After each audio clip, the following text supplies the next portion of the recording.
All right, ladies and gentlemen, are we ready? Mr. David Ofosu-Dorte of AB and David, I present to you your audience.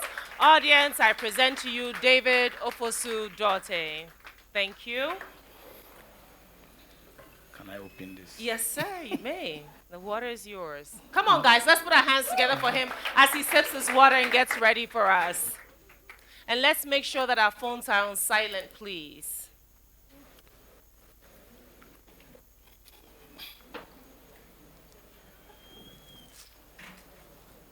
So, it's good morning or good afternoon wherever you are. Uh, yeah. Whereas the people online, I don't know where they are. I assume some may be afternoon. Yeah. I assume I should be the oldest person in this room. I think so. I've looked around. And I don't know why I was invited despite the age difference. But Lucy told me it's because a lot of young people think that the older generation just had it easy. And for those of you who know me, I tweet every morning. And almost every morning I tweet from the bottom of my heart. And a lot of people follow it. Some of them make quite a lot of rounds. One of my tweets ended up having close to 1 million read. Uh, and a lot of the times I tend to criticize African leaders. And I'm sure if I were to look around the room and ask how many of you criticize African leaders, I'll have a lot of hands come up, am I right? Yeah. But don't be like them. One of the things I try not to do is to be like those I criticize. Because if you criticize people and you don't make a conscious effort not to repeat what they do, nature has a way of arranging for you to be in exactly the same circumstances. Some people call it karma or whatever they call it all the time. Because when we criticize, we tend to think that we are better. We are no better. The things happen to all of us, and I will share thoughts as I go along regarding what I think and how that affects you. So I've had a lot of quote and unquote fortune in life, and I put the quote as a fortune in quotes because it's not accident. Many people talk about Lee Kuan Yew. I happen to have had the privilege of having met him in person in a room like this, where among other people I was allowed to ask questions for 2 hours, no holds barred. And when we left the room, I asked one of the members of the delegation, do you know what I feel like? It's quite an elderly Ghanaian person who is a member of the Council of State. This is a little over a decade ago. And he said, I guess. And I said, I feel like taking a cane and whipping you. Because people like you have disappointed Ghanaians and Africans. I've had the fortune of meeting a lot of presidents, including the privilege of being one of the 2019 in Niamey during the launch of the Africa Continental Free Trade Agreement, had the fortune of addressing heads of states as a private sector person at their lunch. But yet, 45 years earlier, I walked barefooted to school in Konongo. I was on top of my class, and the shorts I wore to school was started, even though I was on top of my class. I had to struggle through sixth form, and I had to work immediately after sixth form in order to make a life of my own. At some point, I had to learn by the street lamp. I wasn't a street boy, but there was no light in the room in which I stayed. So I'm telling you the difference to show that your current circumstances never defines who you are. It is where you are heading and what takes you there which is important. Now, why have I started with this? I get invited to speak a lot. I reject a lot of speaking engagements. Between last week and now, this is like my 5th speaking engagement. I'm speaking somewhere again tomorrow, Monday, Tuesday. I have a lot of speaking engagement requests. But anytime the speaking engagement comes to the point where you have to talk to people about things which may inspire them, I find that there are 2 types of people in the audience. The first type are persons who are looking for inspiration. And for some, they will find the inspiration. But whenever you go finding inspiration, it's just like the parable of the sower story. Half of the people will lose the inspiration not long after, and they will do nothing with it. The people who tend to succeed with the inspiration are those who come there not to look for inspiration, be inspired, and they come there affirming what they are already doing. And as much as possible, I will want you to move to the second group, because if you were not already inspired, you wouldn't be here in the first place, or you wouldn't be in the audience. But what kills inspiration, even for the first as well as the second group, is circumstances around us. And I have no doubt that there are two types of people in this room when it comes to that. The first group are those who are Africans in despair and who belongs to the group that criticizes governments like I do. But if you are an African in despair, you must despair positively. You despair because you hate what they do, not because you succumb to circumstances. And therefore, if you belong to those who succumb to circumstances, I will encourage you to change your mind and despair so that you can change the circumstances from wherever you are. Because from wherever you are, you can make a change. I'm a lawyer, all right. That's my full-time job. But I do many, many, many things. And it is because you succeeded in doing something else, then somebody asks you to do something else. I'm an extremely busy person. Anybody who knows me knows that. But I tell people all the time, if you want something done, give it to a busy person. The person who is not busy is not doing anything. That's why he's not busy. Okay. So you may be in the despair group, but I like people who are not despairing or who are not at despair. They have hope. And hope is what we need. Now, hope is important, but it starts from inside, and everything starts from the mind. And that is why I started by talking about those who are already inspired and are here to see how they can affirm they are already, the inspiration they already have. Now, if you have the inspiration inside you, then circumstances should not define you.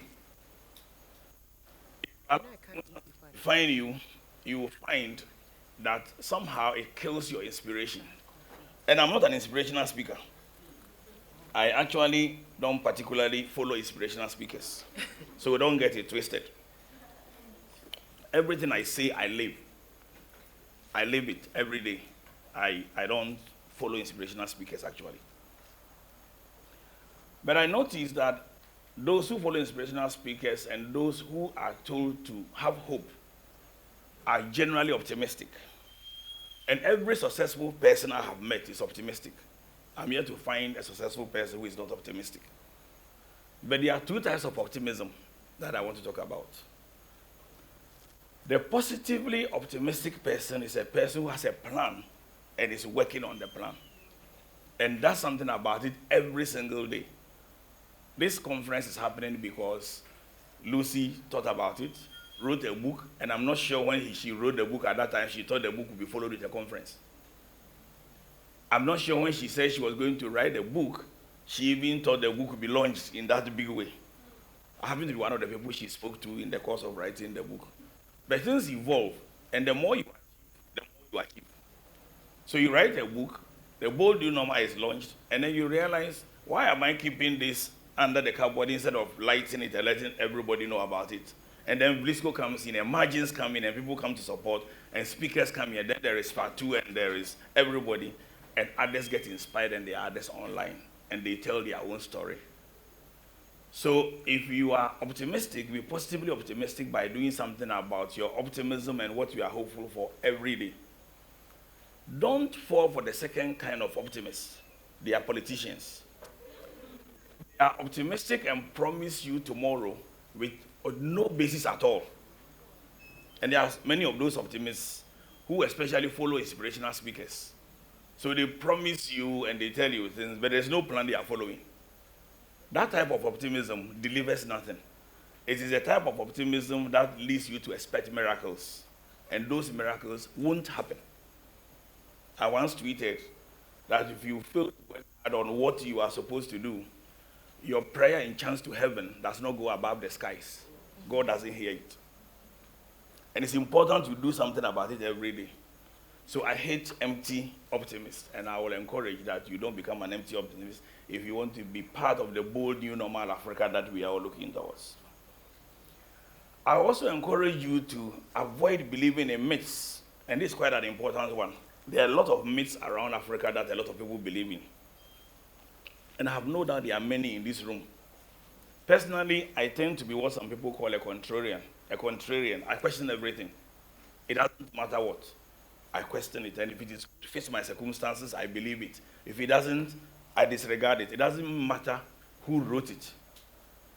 I heard a question when I entered. I came a bit late. When I entered the room, I had a question about everybody appears educated and education. If you don't have education, you cannot impact. I don't like that. But there are many illiterates who have made much more impact in this country and in Africa than educated people. In fact, if education was the sole source of making impact, Africa where we are. If your education cannot let you solve problems, then it is as useless as a tinkling cymbal. And I say it as it is. What is the purpose of education if it is only to imbibe and repeat what you learned in school, which are theories that some people did away with long ago? So, for example, I see economists in this country, and I've challenged them over and over, who are still using Malthusian economists dead 400 years ago. And people who believe that Africans don't have a savings culture. And these are educated people, very educated people. And I've asked, including managing directors of banks, don't you have a grandmother who saved in jewelry or clothes? Some used to call it dumas. Or land or houses.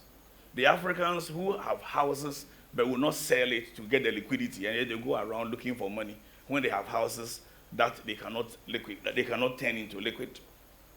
Savings is simply that which you keep and you utilize when you need it. So we save. We just don't save in cash. And if you go to school and you are told that Africans don't have a saving culture and you believe it, you are as useless as the people you don't respect. And I don't believe in those things. So question everything, because many of the things you believe are the ones which are holding you back, and they are not true. And it is only when you challenge that you will realize that their opportunities are limitless. And that is what I believe. So check your mind and check what you believe. You know, if your mindset is wrong, it doesn't matter the abundance of resources which is given you. That's the reason why Africa has all the resources. I mean, one of my tweets, I said, we have 60% of arable land, and we are waiting for wheat from Ukraine, which is at war.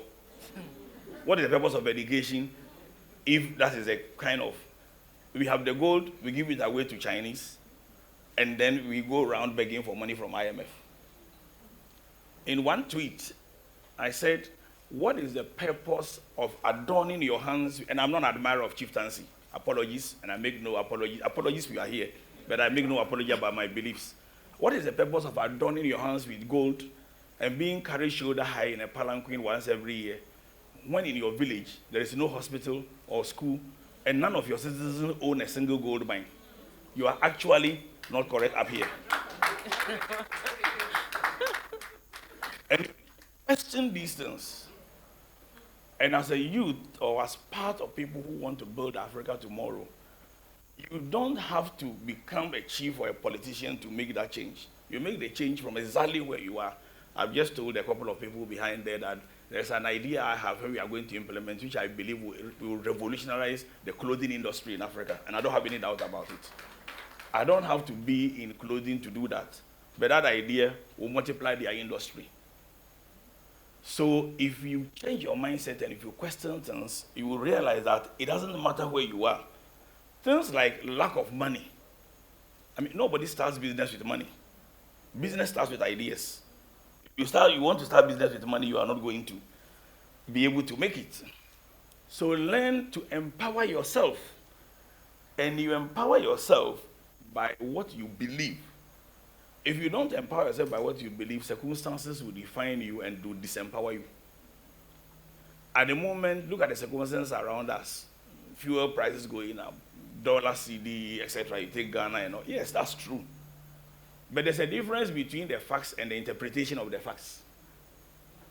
If those are facts, but you interpret it as being something that is going to lead to a doom, then you will stop working on the plan that you have today. But if you believe that those circumstances are temporary, you didn't create it, but whatever you can do to manage, and as you are managing, you are planning for a better tomorrow, and you are working on that plan, at times the plan is as simple as making a phone call today and letting it happen.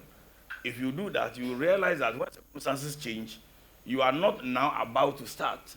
You already have gone forward, and then they will say he had the first mover advantage. It's just because you planned when everybody was paying attention to crisis. That's the reason why we have a problem. For me, COVID was not an opportunity to waste money. It was an opportunity to save. I cannot understand how anybody lost money during COVID. I cannot. You were home. You were not driving. You were not traveling. You were not buying fuel. You were not buying A4. Why did you? I made the biggest of my savings during COVID. So I cannot understand. I cannot relate to it. It's because you allow circumstances to define you. And it is same with individuals. Because if you listen to too much what is being said in the news, it directs you. So empower yourself in your own mind. The next thing I will say is that don't wait for opportunity. There are many people waiting for opportunity. Opportunity is not waited for. It is created. If you wait for opportunity, by the time it will come, you will not be ready. Just create it, because opportunity is you think is the right circumstances for you to do what you want to do. So why don't you do what you can do now towards that until those circumstances converge? And I think I should share that with you. You don't wait for it. You work towards it, create it, and if it occurs, take it, and take it very, very fast. Now, there are those who talk about a better future, the Ghana we want, and I want to build my clothing industry, my food industry, etc. But they are waiting for something to happen. And again, I'm encouraging you, don't wait for it. If it is 2 people you can cook for every day, do that until the 3rd person starts making the order. That's how it starts. KFC didn't start like as we see it. Some colonel was trying to make good use of the mother's recipe. We all know the story. All right. As we're expecting a miracle, forget it. They don't happen like that. It happens when you do it every time, every single time, and you have to work on it constantly. There's another principle I have lived, and I want to share it with you. Never look for order when you are starting a business, for those of you who are starting a business. Businesses thrive from chaos to order, not the other way around. There are people who plan and analyze, and they never start. They are looking for that order. When you have the idea, so far as somebody wants it, start it. I started my business in a chaotic way. I borrowed the table, and I mean every word about that. It took me 5 years before I started planning, doing strategic planning. Because the earth itself was without form and void before God started putting order.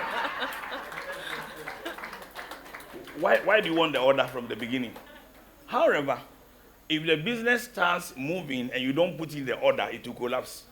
Because remember, after he moved upon the surface of the air, he said, let the light go here. You put the order, but start with the chaos. It's very important. Because for most businesses, it is he who is first in mind that is important. And if you are waiting, remember, anytime God gives an idea to you, he's giving it to 5 other people. It's a question of who starts it. So it's very, very important you understand it that way. You also need to recognize that there is a business life cycle and there are ups and downs. And somebody was asking a question about resilience. So it's important that when the downtime or the rough time comes, you know that finally it's likely that the good times will come. So you work, as hard as possible until the time that you are hoping to be good comes. Don't follow the money. Let the money follow you. There are many people who want to start businesses, who want to do enterprises or etc., just because they think that part is lucrative. There's nothing like a lucrative business. Anything you do very well. So far as you can determine that people want it, people will follow it, and they will pay for it. Charles just told a story about this technology and how he raised the money. And for me, the formula is very simple. Do what you love, but make sure people value it. And if you hate it, do something that you can change and make sure people value it as well. If the talent is in you and you love it, why are you trying to follow money? The money can follow you if you are doing what you love. And I do what I love. It's as simple as that. Now, having said that, it's important that we understand that things will not just happen just because we believe that there's a new Africa and we must all try and make this new Africa. There's a story somebody told me, and I'll end about with that story. It's a joke, actually. And the joke was, how come Africans don't do these kind of dangerous sports like buggy jumping and all the rest? And the answer was that because being an African is dangerous. It's enough danger that you don't need to, and I think when I came in, I heard somebody say something similar. You already live in a world which is so challenging. So don't expect it to be easy. But it is because it is challenging, that is the more reason why you must do it. And if you're focusing on it and doing something little about it every day, you can achieve it. And I believe more than half of the people here will achieve their dream. Thank you. Thank you. Thank you so much. Thank you so much, David. And before our Q&A, we have a lot of questions from our virtual audience already. So in-person people, I think the virtual people are overtaking you. But David is so much of a believer that not only did he just show up to enrich us or to pour into our lives, he was also a sponsor of this event. So can we put our hands together for him as well? Would also like to acknowledge Airtel Tigo. They are providing our streaming internet. Can we put our hands together for them? And don't forget to hashtag, spell it out, the bold new normal, share, invite someone. It's not too late for your friends to be able to join virtually as well. So it's time for Q&A. Should I start with my virtual audience? You have a question. Okay. What's my ball? All right. All right. Are you ready to catch? Are you sure? You positive? All righty. Fantastic. Ask your question.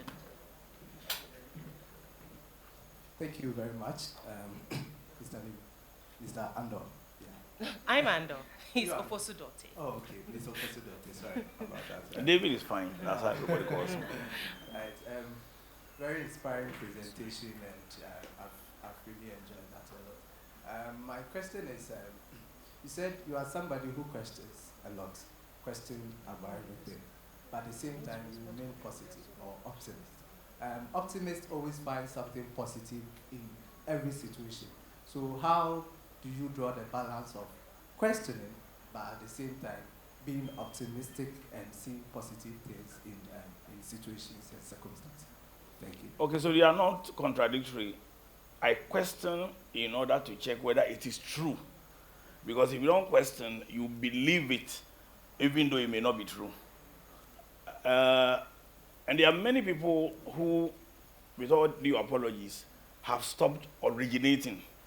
They only shape their thoughts by what they read in the news, especially if you watch the likes of foreign news. So if you don't take care what is occurring in your mind all the time, it's how they want to shape. I spoke to an audience the other day when there was this famous thing about Roe versus Wade in the US, etc. And I noticed a lot of people were talking about abortion all day. Say, that's not a problem here. If you don't take care, other people will make their problem your problem. So be careful what you focus on. So when the circumstances are around me, I question if it is true. And if it is true, then I move to interpretation. How do I interpret it? How does it affect me? I'll tell you something that many people miss, and I hope you will understand it. Circumstances happen, we don't cause it. But for many, 90% of people, circumstances happen to them. For 10% of people who excel, circumstances happen for them. For that small group, no matter how difficult it is, they look at the positive side. At times, what we don't realize is when we say God moves in mysterious ways, His miracles to perform, that mysterious way includes problems. It includes the bad circumstances happening. And at times, it's actually happening for you, not to you.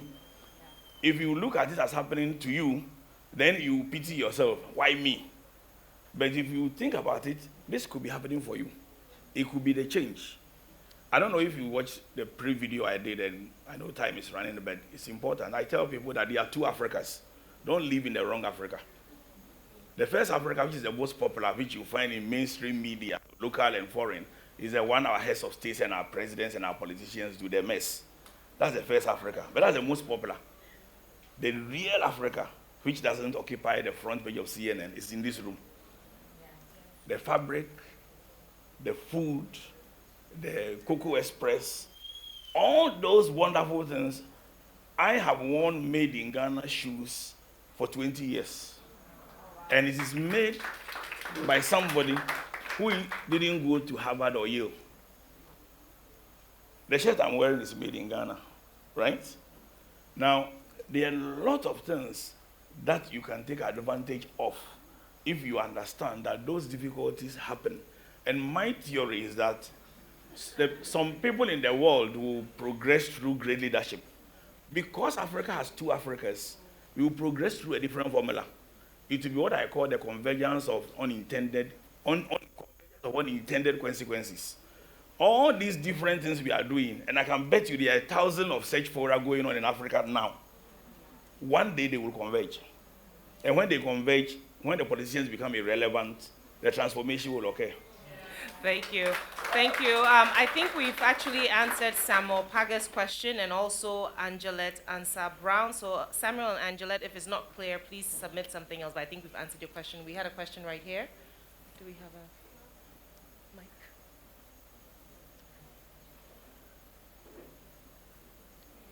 What a wealth of wisdom you've shared with us today. I'm really honored to be here today, and thank you, Lucy, for organizing this.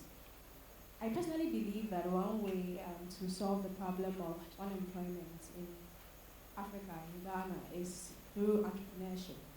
So what would be your advice to startup entrepreneurs like myself to stay the course in Africa? Because as Yao, Ira, Julie, they've all shared, the journey is incredibly hard in this ecosystem. So what would be your advice to stay on the course and to surmount all the challenges and to build the unicorn we want for Africa? I think the answer is actually simple. It's because it is hard, that's why you must do it. I mean, do you know anybody who has ever been invited to speak to an audience when his journey was easy?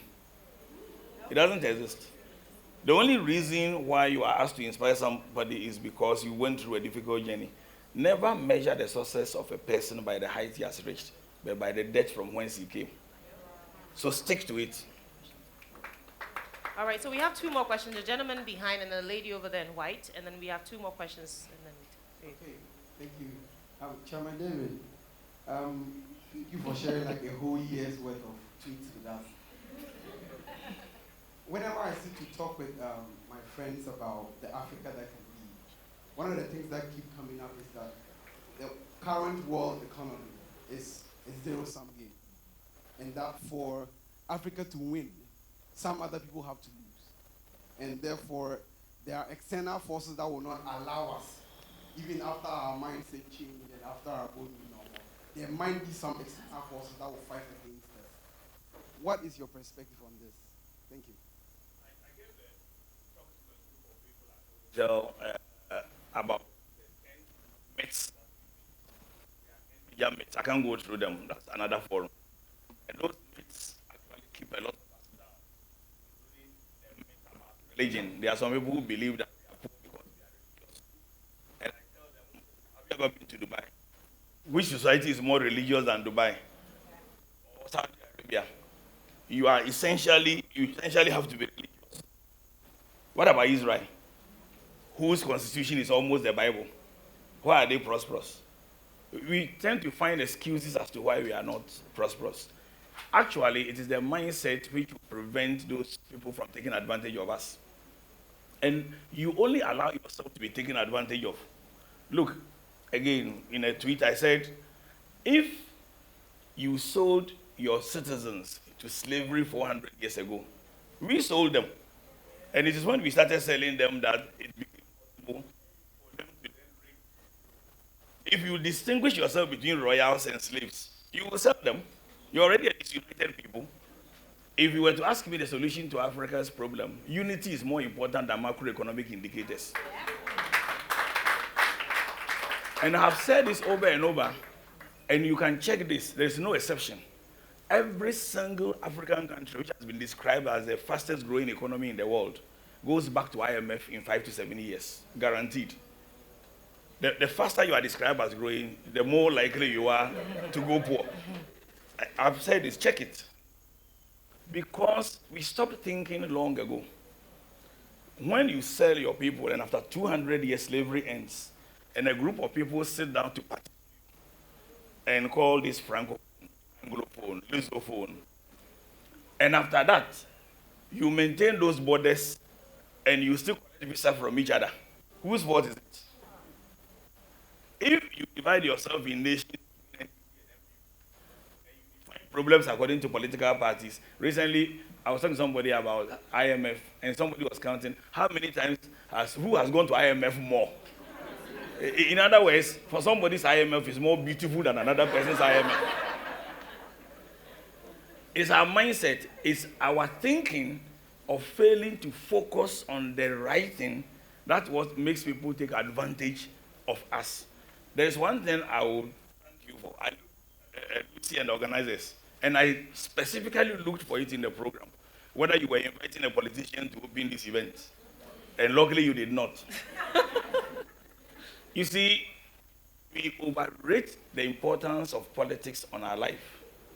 And they, when they are campaigning, underrate the challenges, including the external enemies, and overrate themselves until they get into power and realize that the external enemy is bigger than them. But that if we came together, no enemy is greater than a united people. Thank you. Online viewers, I promise we'll take your question, but this lady here has been waiting patiently for a while. Please ask your question. My name is Sama Odamiamwa, and I follow AB and David religiously because I'm having a second degree in law. So I have been following and your tweets and all.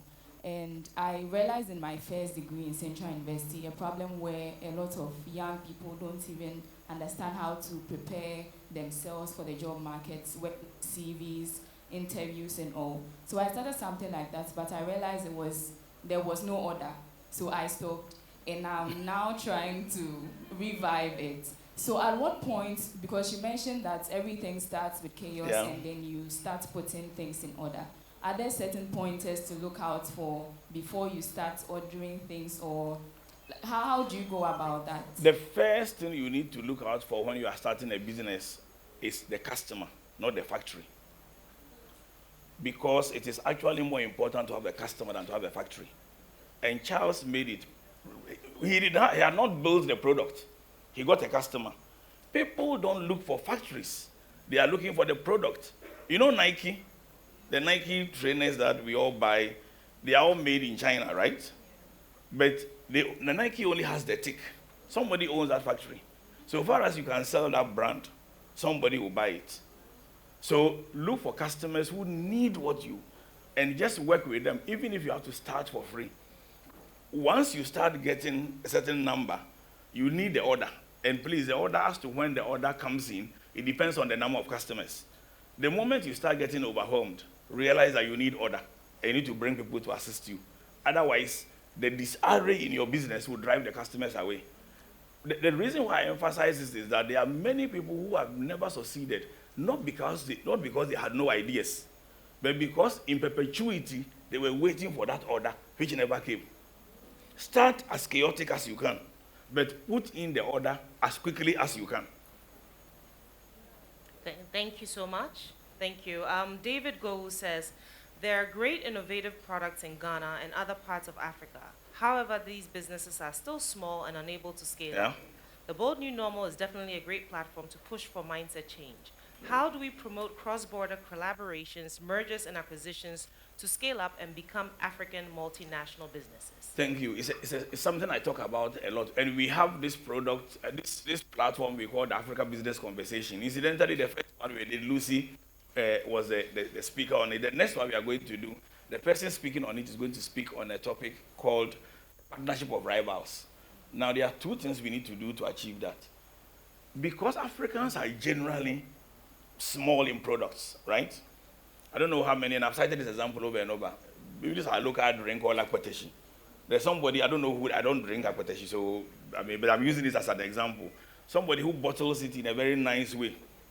I can bet you, if you ask the person to deliver 1,000 tons, they cannot. Right. Because we don't have enough capital. We are all doing small things. So two things we can do. And two things we can do without government. One is for rivals to partner. It is possible that the two of us are producing the same thing. We are competitors. But there's something called co-petition. We can cooperate. But so far as we have this disunity mindset, I know a factory in Ghana, right? It's very interesting. These people manufacture high-end products, and they even export. And I mean high-end technology products. I won't mention the name of them. One of the two, another factory, is the input that both of them need. Now, his neighbor, who needs that input, imports the input from outside because he doesn't want to buy the input from his competitor. So her cost is more expensive than the other, and she's losing. Rivals can partner. So in an area where people don't have the mass or the finance, if you came together, there's another thing, an opportunity I've mentioned over and over and over. Only government can do it, but I think a lot of private people can do it. It's called the principle of consolidation and aggregation. It's a business opportunity. If you haven't heard it, you can start it. Just look for something that so many people are producing small bits of it. And ask whether you can bring them together. You can even co-locate them. Don't wait for government because they are not going to do it, right?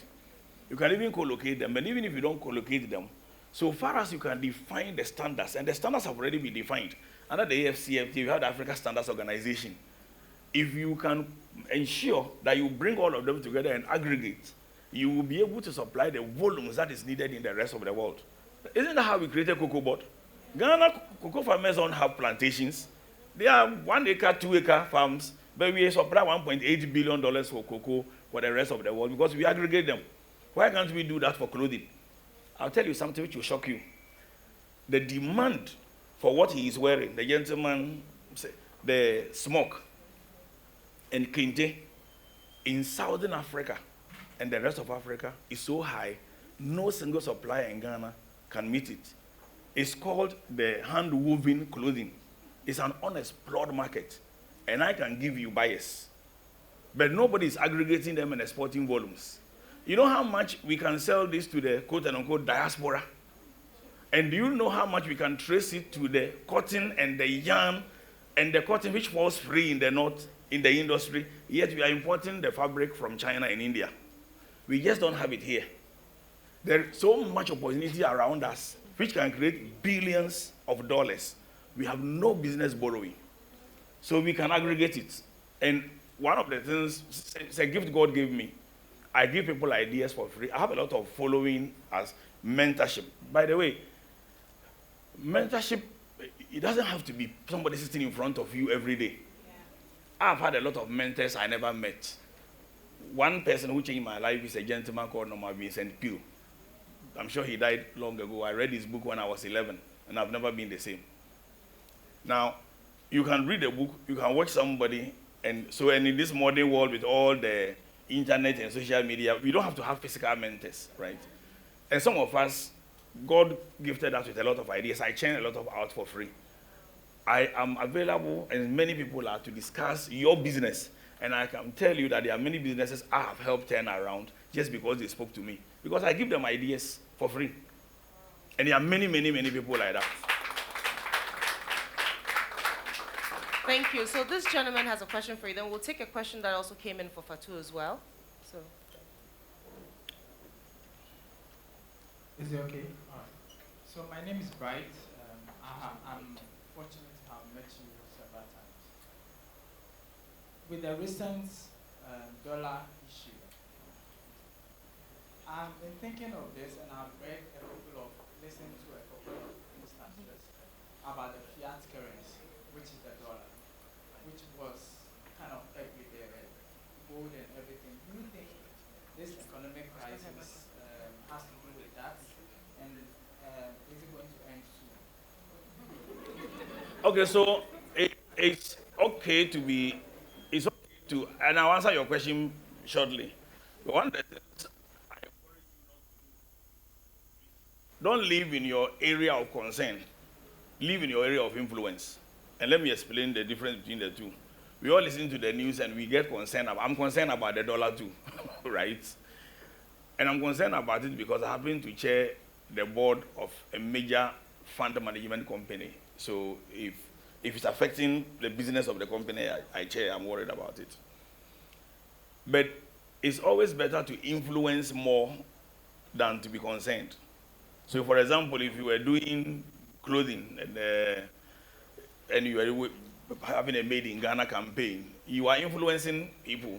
And by the time you have a large number of customers and you say, look, the dollar is affecting my business, government takes you more serious than when you are always talking about the dollar when you have no influence about the dollar. Okay. So having said that, my answer is very simple. Our problems are caused by many, many, many things. It's not caused by, and why are we talking about the dollar? Go to Togo. The dollar exchange rate is not the same. Everything becomes more expensive if you need more of it. The less you need it, the less expensive it will become. We are not a realistic people. We think in dollars. That's the truth. Ghanaians think in dollars, even though they pretend not to. Go to any of these so-called boutique or these clothes, you ask for the price of an item, they look at some number, then they go behind some computer and come and tell you the price. What they have done is that they have put it in dollars. Even the government thinks in dollars. I'll tell you, but we are not realistic. We are not. This evening, Emirates will take off by 5:45, right? And I'm using only Emirates. I'm forgetting Egypt Air, Kenya Airways, Ethiopia Airlines, Middle East Airlines, all of whom take passengers to Dubai and onward to China. Let's take Emirates only. It takes about 300 people. Let's assume that 200 of them are actually going to China or Dubai, etc. And each of them is carrying about $10,000 physical cash. This evening at 5:45, we will physically fly $2 million above. It happens every day. Multiplied by 365. Why wouldn't there be pressure on your dollar? So if you want to stop the dollar rising, it's multiple things. You have to change what we consume. You have to think about how do we encourage people to wear made in Ghana? How do we encourage people to eat produced in Ghana or planted in Ghana? How do we ensure that those going to China are transferring the money through the banking system, through the likes of Afstar, instead of physically carrying it? We stop thinking. Simple answer. Many, many ways to tackle it. But we are not prepared because we only want to look at, give me a minute and I will explain something. Give the mic to I did a program on TV3 recently. And monetary policy rate increases will never stop inflation in Ghana. Absolutely no, it won't. I want any economist to explain to me any country which increases monetary policy 4 times in a year and the inflation has not come down. Why is it doing that? Because countries where monetary policy rate causes inflation to drop live on credit. The average American and British and Westerner uses a credit card. They spend the money before. In this country, the whole number of people who have mortgages are only 50,000 out of the 31 million. That's how many people have mortgages. What it means simply is that every house here is already paid for. We are not borrowing. So if we increase monetary policy rate, it doesn't affect the people.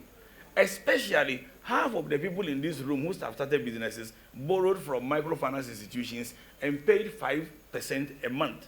If the person is used at paying 5% a month, that's 60% per annum. How does monetary policy rate 1% increase affect him? It doesn't change anything. It's just because we are using the wrong theories.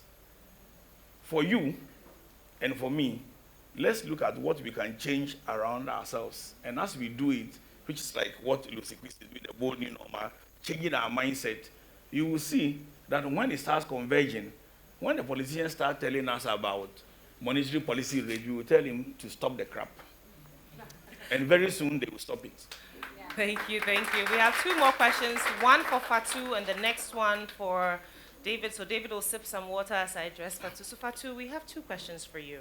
It says, first of all, how are you able to separate your emotions and manage to keep your enthusiasm and focus on achieving your goals? And secondly, another one says, I am a mother and I have children and I really want to grow up the career ladder, but I'm struggling with time and balance until my supervisors think I'm lagging behind? Should I stay in the job or switch jobs? So this is directly for you, Fatu. Two for you. Me. Yes. Let me start by the last one. A couple of days ago, we had my dear Janet in my office, and she had the same question about work-life balance for women. And she said something very interesting, is that it's such a cliche question. Why do we always ask this kind of question to women? Do you ask any man how do you manage work-life balance? Are the kids not for all of us?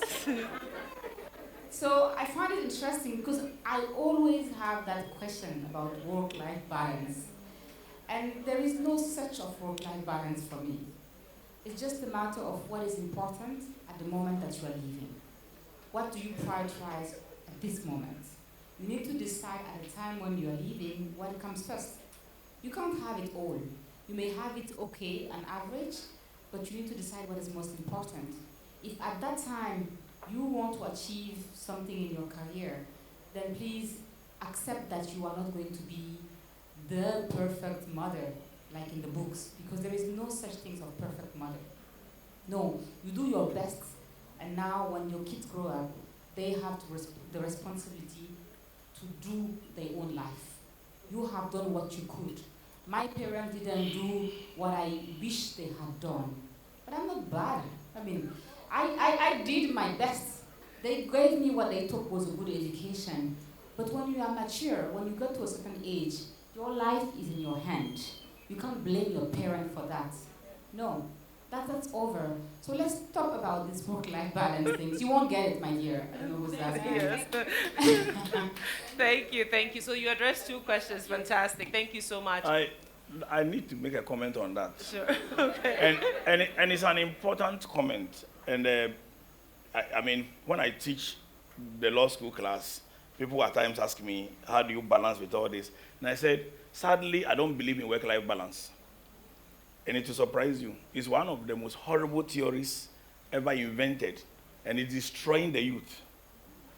Now, life is not different from work, and work is not different from life. You are not supposed to balance life and work. You are supposed to balance life. It's important. Every human being has multiple roles to play. You are a daughter, you are a wife, you are a mother, you are a CEO, you are a churchgoer, you are so many things. All that must be balanced. I will tell you my personal example. Every Sunday, and I do this religiously, I actually sit down and list everything that I have to do during the week. And I have headings for it. I have self, family, extended family, office. Yes, and if you ask my PA, she can show you the list. Extended family, boss I serve on, speaking engagements, etc. And I pick the ones which I think I must do during that week, so that it's balanced.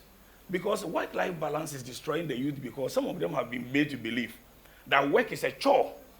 And at 5 o'clock, they go into life, which they call chilling. I have addressed a lot of youth who put so many things on social media, and I spoke to this young group of lawyers in another firm who invited me to speak to them on inspiration or whatever. And I asked them what they do in their daily life. There was a gentleman who had never seen his mother for 1 whole year. And I asked why. He said the mother lives in Kumasi and he's so busy. Then by the time I gave him a form, when I finished, this guy has been going to lounges and clubs. But he can't find time for the mother. And I said, if you heard, God forbid, your mother is dead, you will feel very sad. Your responsibility as a son is part of life. Every role you play is part of life. Discard from your mind life-work balance. I've told you, many theories are not true. They are destroying people. Question it. You have a life. Balance it. Yesterday I closed very late. Today from here, I'm going to sleep. I need to balance life. And there are many of these people who don't even play any role in their family. I'm a family man. My son had a wedding last week. I basically planned everything. I was part of everything, right? Including booking where he will have his honeymoon and everything. But yet I'm a very busy person. You know something many people also miss, and I think Fatu made a big point about it. Many people miss an important part of the Bible. There's a season for everything. There are times during a certain moment in time, you do less of a mother and more of work, and more of work and less of a mother. It all depends. A time comes when your children leave home. You have to have a balanced life. I have 5 daughters. I have lived with women all my life. The managing partner of my firm is a woman. I have 70% of my employees being female. And yes, you can check this. And people ask you all kinds of questions. And you know what? Because I know females must have that so-called work-life balance, we allow them to bring their children to the office so that you lead a balanced life. You are still having your career. Yes. Yes. Otherwise, you think life is somewhere and work is somewhere. Discard it. It's destroying people. Thank you. So, thank you so much. One more question. Dr. Bediako, you had a question? Yeah, well, it's more of a comment. Sorry, I'm talking about work-life balance. So my daughter was here earlier, so and Nani let me down. My wife had somewhere to go, so I just brought her. But we got a picture of Lucy, so I'm sure she'll cherish that. Hopefully, she'll grow up to be a dynamic. I wanted to also mention I'm hearing a lot about manufacturing, agriculture. Those are obviously important types of businesses, but business is not just industrial sort of manufacturing or agri. There's a huge knowledge economy that industrialized countries are building. And as a scientist, once again, I'll speak to my background, and a few people came up to me, disappointed biochemist, one lady told me she was, and others. I think we need to recognize that Ghana's economy is not only going to be built because we build factories or we build, those are important. Yes, we're Ghana, made in Ghana goods. But it's very difficult currently to compete with China when it comes to production. America has figured it out. Why do you think your Nikes are not made in America? They send them. However, the brand is American. Your iPhone, it's not made in America. It says, produced, what's the Apple tagline? Designed in California, made in China. So it's not a Chinese product. It's an American product. But the manufacturing happens to be. Now, of course, there's reason to build manufacturing capacity in this country. But we also mustn't lose sight of the fact that we can still own a product even if we don't have the capacity to manufacture it locally. There's nothing wrong with that if we own the IP. And so I think as some of us who are more maybe scientists or engineers, there are those who will try to go into manufacturing locally, but just because you can't do that doesn't mean you can't own the product. When I started Yamachi, initially I wanted to manufacture reagents in Ghana. We're always importing our goods. When we need to do COVID tests, we can't do them because stuff is stuck outside. It will come a time when I believe we'll have the capacity to manufacture. But if I had tried to set up Yamachi right now, today, to manufacture goods, I think I would not be here because we wouldn't have succeeded in anything. Instead, somebody told me, come up with an idea that forces you to be here and that investors will not argue with you. Why don't you set up your factory in Vietnam or China? So that's why Yamachi happens to focus on human genomes. Because if I need to study the African genome, no one is going to tell me to go and put my factory in China where there are no Africans, right? So sometimes you have to be strategic. Yamachi will develop tests. We will develop IP that hopefully will become new therapeutics for cancer. Now, my dream would be that eventually some of that will be manufactured here. But even if it's not manufactured here, Yamachi owns that patent. And so the value of that is here. A great example is COVID. You've probably heard of the Pfizer mRNA vaccine. Pfizer didn't develop it. BioNTech did. BioNTech was a company that in 2020 made $15 million in profits. In 2021, they made $91 billion. Okay? Because they owned the patent for so the Pfizer vaccine some of us have got, it was developed by BioNTech. So when Pfizer is a pharma company that has machinery to scale. BioNTech is a German startup that up until then nobody had heard about. It was their technology. They licensed it, partnered with Pfizer to mass produce a vaccine that now is used all over the world. And they've made billions and billions of dollars in revenue, even though they didn't manufacture their own vaccine themselves. But they designed it. So I'm just trying to get out that we need to design and own knowledge. The UK doesn't do much manufacturing anymore. They switched to a service economy. Brexit has messed them up, but that's their own self-inflicted wound, right? But the truth of the matter is, we are 30 million people. We may not be able to ever compete with Nigeria or others when it comes to just pure muscle. But what we have is the intellect. And so we should innovate smart. Think about that idea. Register the IP, of course. See lawyers. Don't go telling it to everybody and then somebody will steal it from you. But register the IP and figure out how you can generate value locally through owning your ideas, not simply focused entirely on, can I get a factory? All right, thank you. Thank you so much. On that note, David, did you have any final words before we wrap this session? Did you want to add on to his comments? I agree with him, and I think that's the same point I was making earlier, that it is better to have a customer than to have a factory.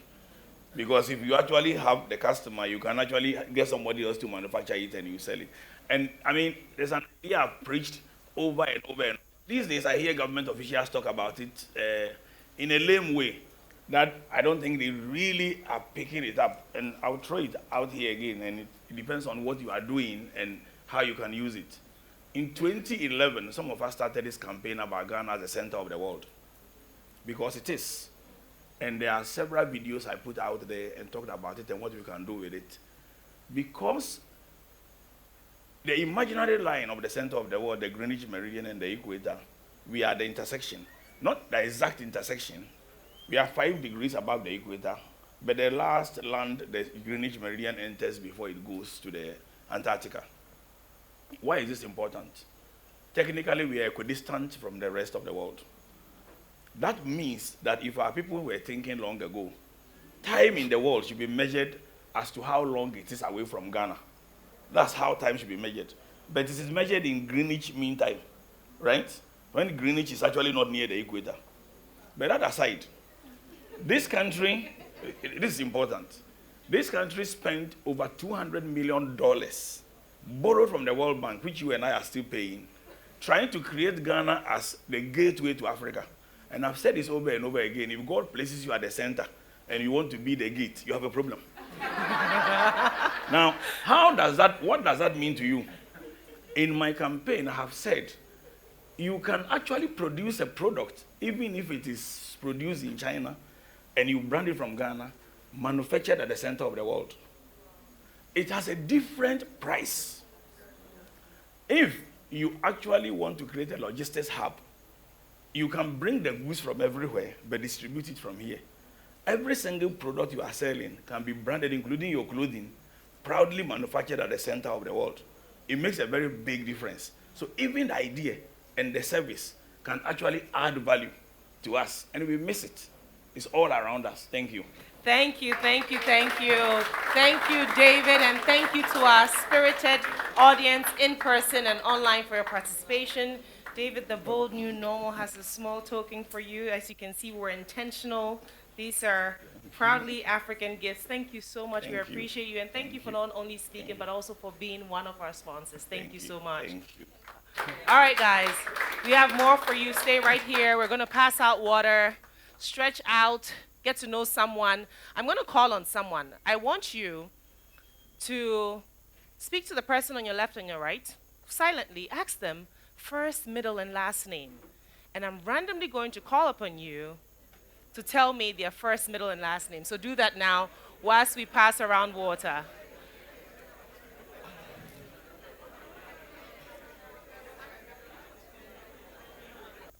Five minutes, right? So make sure you ask the person to your left and to their right their first, their middle, and their last name.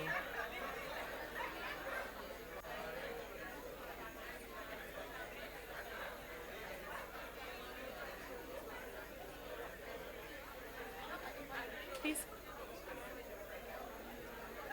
5 minutes? Where's the water? Is the water coming? Okay, so I'll ask one person and then the video starts. Yeah? Okay. Are we ready? Alrighty. Okay. We're ready. The lady in the lovely blush outfit. Alrighty, are you ready? Catch this. A moment, get it ready, get it together. Excellent. What's his first, middle, and last name? You don't have a middle name? What day were you born? Are you Ghanaian? So you're Kofi? You have your fancy. No, who's in corporate? That's impossible. I'm fancy too. I got lots of names. And your Pocha Bozin. I'm day with friend Hillary, Sarah, Irama, Fritz, wa Ando. And see. Let me mention mine. Eugene, Kofi, Jim, Pando. Thank and you. then the other family members call me Fifi too. Thank you. And what's her first, middle, and last name? Her name is Esther Chachu. All right. Fantastic. Thank you. Awesome. What's that? Okay. All right. Okay, one more person before we go on break. One more person. The gentleman here. You have to catch it first. Thank you. What's her first, middle, and last name? Rebecca Newman Ayete. Oh, fantastic. On that note, apparently I'm the person standing between you and lunch.